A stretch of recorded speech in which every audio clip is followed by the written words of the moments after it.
ધોરણ 11-12 સાયન્સના ફિઝિક્સ વિષયના તમામ ચેપ્ટરના વિડીયો જોવા માટે તથા એજ્યુકેશનને લગતી તમામ માહિતી મેળવવા માટે અમારી ચેનલને સબસ્ક્રાઇબ કરો અને બાજુમાં આપેલા બેલ આઇકન પર ક્લિક કરી ઓલ ઉપર કરો કે જેથી તમને અમારા નવા વિડીયોની નોટિફિકેશન સૌથી પહેલાં મળતી રહે.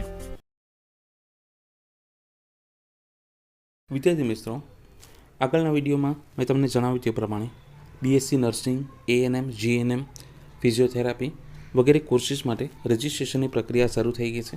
હવે જોઈએ એના માટે એલિજિબિલિટી શું હોય છે. એએનએમ ઓનલી ફિમેલ કેન્ડિડેટ એમાં એપ્લાય કરી શકશે. એના માટે તમારે એક્ઝામ કઈ આપવી પડે તે જોઈએ. તો એએનએમ માટે તમારે HSC પરીક્ષા પાસ હોવી જોઈએ ટીલ માર્ચ 2024. એટલે કાં તો 2024માં અથવા તેના આગળના વર્ષોમાં તમે બોર્ડની પરીક્ષા 12માની પાસ કરેલી હોવી જોઈએ. કયા બોર્ડમાંથી પાસ કરેલી હોવી જોઈએ? GSEB Gujarat board, CBSE, ICSE, NIOS અથવા તો IB કેમ્બ્રિજ.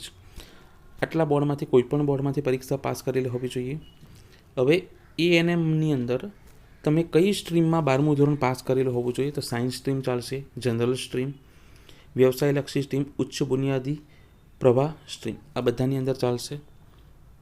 પછી તમે કેટલા માર્ક્સ હોવા જોઈએ? તો એના માટે કોઈ ક્રાઇટેરિયા નથી. જનરલ કેટેગરી અથવા EWS કેટેગરી ખાલી પાસ હોવા જોઈએ, પર્સન્ટેજ રિક્વાયર નથી. અને ST, SC, OBC એ બધા પણ ખાલી પાસ હોવા જોઈએ. એની જે એજ લિમિટ છે તે પણ એજ લિમિટ કોઈ નથી આપેલી. અને તમે ઇન્ડિયન હોવા જોઈએ નેશનાલિટી. અને બીજું એની અંદર કોઈ બીજી કન્ડિશન નથી, આટલી જ કન્ડિશન છે.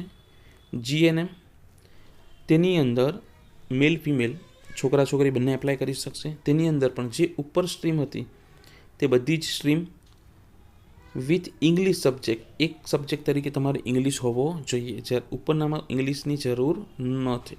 ઓકે.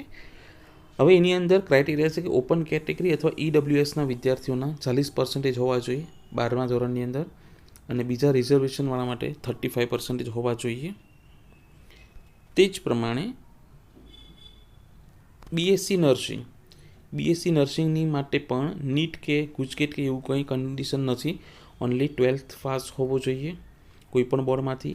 પણ એની અંદર તમારું સાયન્સ સ્ટ્રીમ જ હોવું જોઈએ, ફિઝિક્સ, કેમેસ્ટ્રી અને બાયોલોજી, થિયરી અને પ્રેક્ટિકલ, પર્સન્ટેજ અને પાસ ઇન ઇંગ્લિશ. આ જે પર્સન્ટેજ છે તે થિયરી અને પ્રેક્ટિકલ બધાના થઈને છે. અને ઇંગ્લિશ સબ્જેક્ટની અંદર પાસ હોવું જોઈએ, ખાલી પાસ હશે તો ચાલશે.